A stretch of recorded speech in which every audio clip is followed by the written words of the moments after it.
और आज की सबसे पहली और महत्वपूर्ण खबर है इटारसी नगर पालिका परिषद का दूसरा साधारण व्यापक सम्मेलन, जिसमें रखे गए 23 प्रस्तावों में से एक प्रस्ताव ऐसा था जिसे भाजपा राष्ट्रवाद बता रही थी तो कांग्रेस राष्ट्रद्रोह। यह प्रस्ताव था पुरानी इटारसी के सूखा सरोवर मैदान को वीर सावरकर दशहरा मैदान के नाम पर नामकरण करना।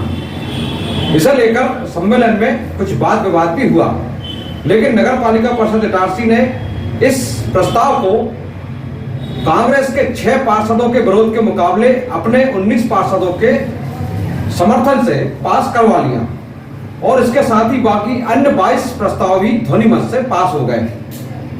बाकी वीर सावरकर का मुद्दा पूरी तरह छाया रहा, सम्मेलन के अंदर भी और सम्मेलन के बाहर भी। इसमें विधायक की भी एंट्री हुई। वह किस प्रकार, देखिए इस पूर्ण खबर में। इटारसी नगर पालिका परिषद का यह व्यापक साधारण सम्मेलन आज अभूतपूर्व तैयारियों के साथ ठीक 11:15 पर प्रारंभ हो गया, जिसमें जल्दी 10 प्रस्ताव पास कर लिए गए जिनका कोई विरोध नहीं हुआ। फिर नंबर आया उस 11वें नंबर के प्रस्ताव का, जिसकी चर्चा बीते 3 दिनों से हो रही थी। यह प्रस्ताव था सूखा सरोवर मैदान पुरानी इटारसी का, जो दशहरा मैदान कहलाता है। अब इसका नाम वीर सावरकर दशहरा मैदान रखने पर विचार करने के लिए नगर पालिका परिषद ने यह प्रस्ताव लेकर आई थी। अब इसके विरोध के लिए सबसे पहले कांग्रेस पार्षद दल की ओर से अमित कापरे ने अपनी बात रखी और विरोध जताया।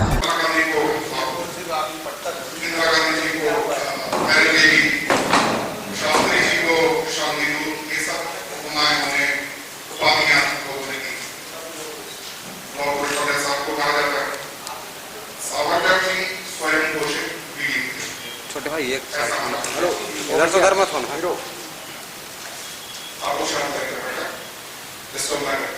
सावरकर जी के लिए सोशल मीडिया पर बड़ा बंद चल रहा था, सब 2 दिन से 3 दिन से मैं देख रहा था, और उसकी दौरान बात कर रहा हमारे अध्यक्ष महोदय और आपके बीच में वाद विवाद की स्थिति बनी, जिसमें फिर आपके छोटे भाई द्वारा लोगों को कहा गया था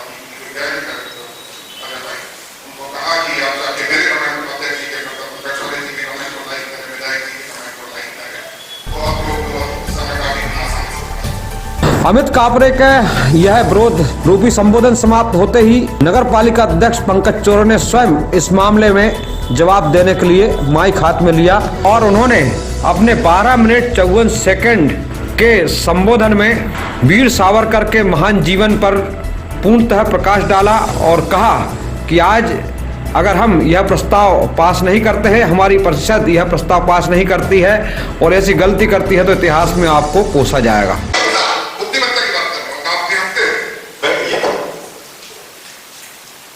सम्मानीय वीर सावरकर जी की गिरफ्तारी ब्रिटिश सरकार ने भारतीय स्वतंत्रता आंदोलन में शामिल होने के कारण वीर सावरकर जी की ग्रेजुएशन की डिग्री वापस ली गई। ये ऐसा पहला उदाहरण है इस देश में कि किसी क्रांतिकारी की जिन्होंने अपनी डिग्री सरकार ने अंग्रेज सरकार ने उनसे वापस ली, ऐसा एक अनोखा उदाहरण है, क्योंकि वो क्रांतिकारी थे। जून 2006 में बैरिस्टर बनने के बाद वे लंदन गए। लंदन में इंग्लैंड में भारतीय छात्रों को ब्रिटिश औपनिवेशिक आकाओं के खिलाफ, आकाओं मतलब उस समय हमारे आका थे अंग्रेज, उनके खिलाफ प्रोत्साहन किया। उन्हें भारत स्वतंत्रता संग्राम में हथियारों के इस्तेमाल का समर्थन किया। बम कैसे बनाया जाए, इस पर उन्होंने एक पुस्तक लिखी थी। 13 मार्च 1910 को उन्हें लंदन में गिरफ्तार कर लिया गया, मुकदमे के लिए भारत भेजा गया और 24 दिसंबर 1910 को अंडमान की जेल में जेल की सजा सुनाई और उन्हें जेल में रखा गया। अंग्रेजों के समय जो क्रांतिकारी होते थे और उग्र क्रांतिकारी, डेंजर क्रांतिकारी, उनको डी श्रेणी में माना जाता था और बी श्रेणी के क्रांतिकारियों को सेलुलर जेल अंडमान, अगर किसी ने देखी नहीं होगी तभी एक बार देख के आएंगे तो वहां की पीड़ा और वेदना पता चलेगी। इस राष्ट्र के लिए जिन महापुरुषों ने वहां पे अपना जीवन व्यतीत किया, जिन्होंने अपनी आहुति दी, बलिदानी दी, उसको एक बार देखेंगे। सेलुलर जेल में केवल उन्हीं अपराध जिनको अंग्रेज अपराधी मानती थी, हमारे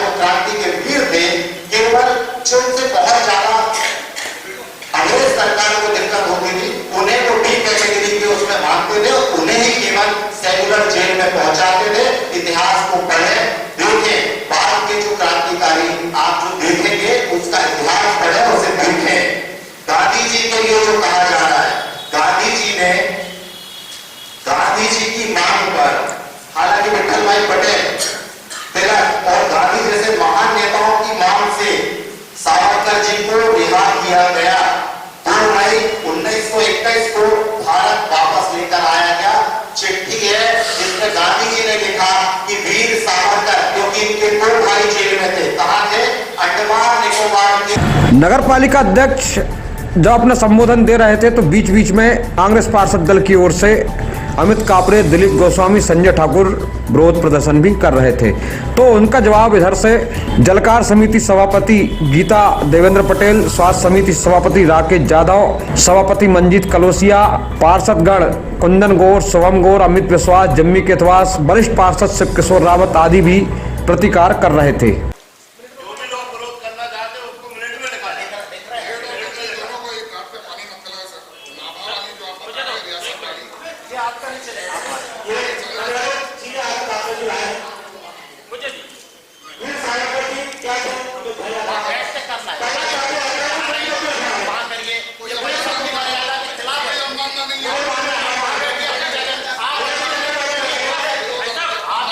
इन सब के बीच आखिरकार हाथ उठाकर और यह प्रस्ताव भाजपा के 19 पार्षदों ने पास कर लिया। वहीं विपक्ष के रूप में कांग्रेस के जो 11 पार्षद से उसमें से 6 पार्षदों ने ही हाथ उठाया और वीर सावरकर के नाम का यह प्रस्ताव एक प्रकार से ध्वनि मत से पास हो गया। इसके बाद बाकी बचे सभी प्रस्ताव मेजे थपथपा कर पास कर लिए गए। कुल 23 प्रस्ताव आज सम्मेलन में पास किए गए। नगर पालिका परिषद द्वारा सूखा सरोवर मैदान का नाम वीर सावरकर दशहरा मैदान किए जाने के इस प्रस्ताव को ध्वनि मत से पारित किए जाने पर क्षेत्र के विधायक डॉक्टर सीतासरण शर्मा ने भी हर्ष व्यक्त किया है, जिन्होंने उक्त मैदान के विकास के लिए करोड़ों रुपए की राशि राज्य सरकार से स्वीकृत कराई है। उन्होंने अपने बयान में कहा कि जो लोग वीर सावरकर का विरोध करते हैं उनके निहित स्वार्थ है, उनके बारे में उन्हें कुछ नहीं कहना है।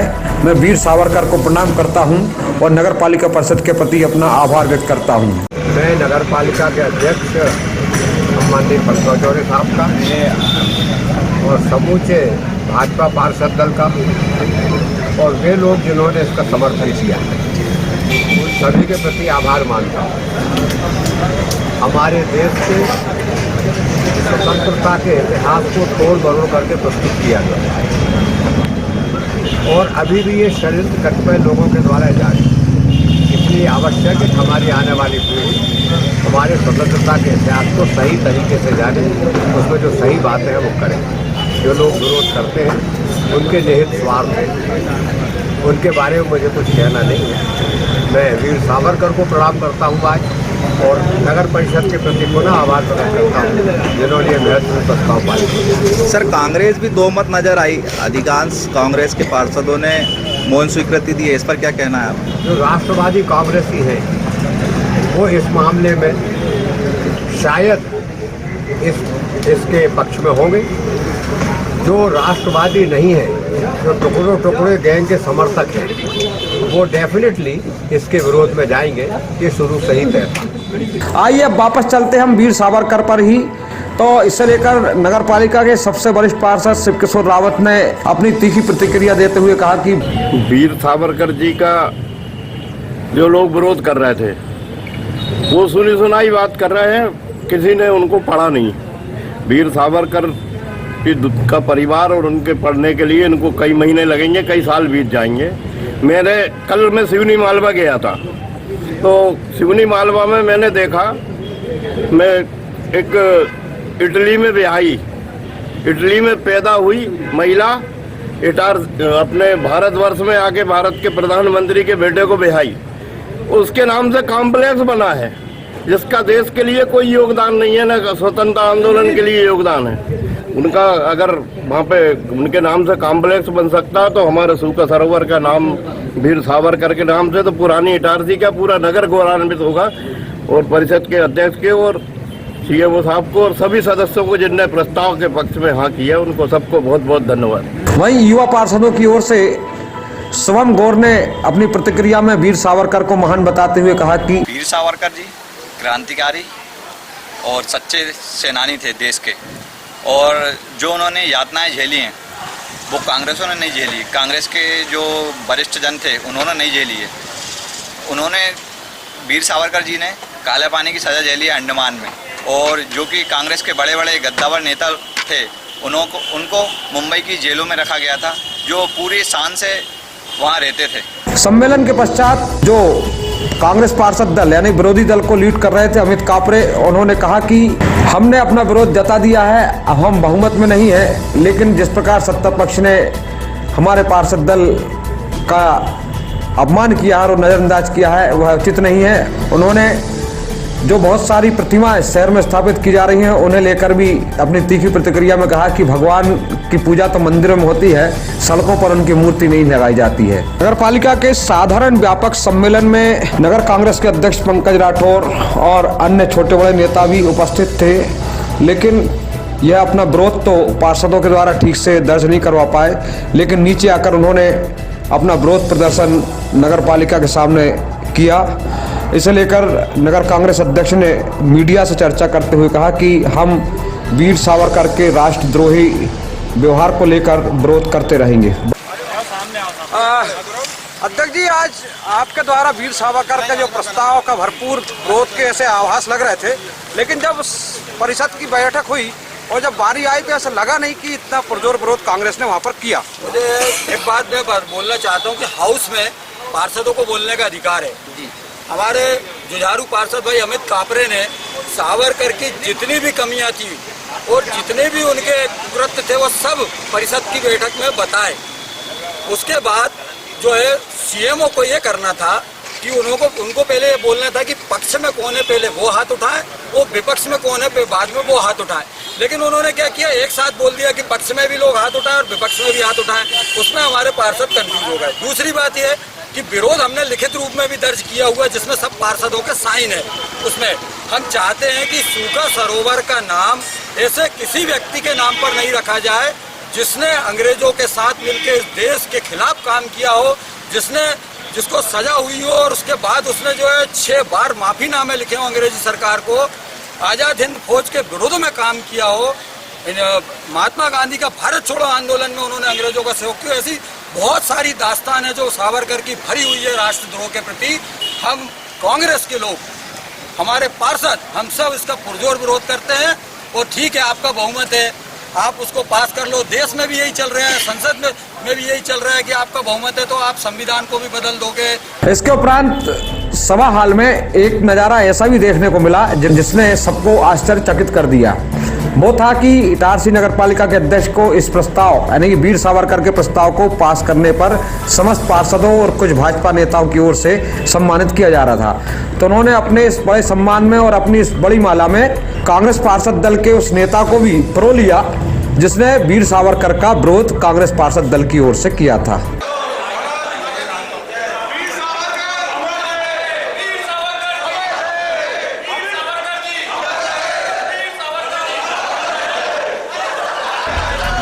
इस प्रकार यह सम्मेलन शांतिपूर्वक संपन्न हो गया और वीर सावरकर के नाम से अब दशहरा मैदान कहलाएगा। इस प्रस्ताव को भी पास कर दिया गया। मुख्य नगर पालिका अधिकारी हेमेश्वरी पटले ने सभी के प्रति आभार व्यक्त किया। Bureau report Itarsi.